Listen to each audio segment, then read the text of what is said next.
మిరపకాయ బజ్జీలు పోయి తిందాం. అమ్మమ్మ మిరపకాయ బజ్జీలు అస్సలు చేయకే. ఆడు మిరపకాయ తినడు, ఓన్లీ బజ్జీ తింటాడు. మీది గులాబ్ జామ్ చేయ అమ్మమ్మ.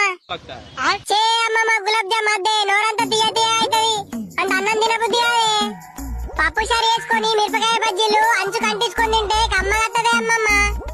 అక్కట్టనే అంటదే నువ్వు మిరపకాయ బజ్జీలు వేయే. అరే రెండు చేస్తారా మీరు లొల్లి వాళ్ళకుంటారా కొంచెం. అమ్మమ్మ ఒక 10 రూపాయలు కొనుకొచ్చుకుంటా. కొంచెం అయితే అన్నమే తింటాం కదా బేట. ఆ దుకాణంలో మంచిగా ఉన్నాయిరా అద్దు. అబ్బా అమ్మమ్మ ప్లీజే ఇయ్యే. సరే సరే ఇత్తా ఆగు.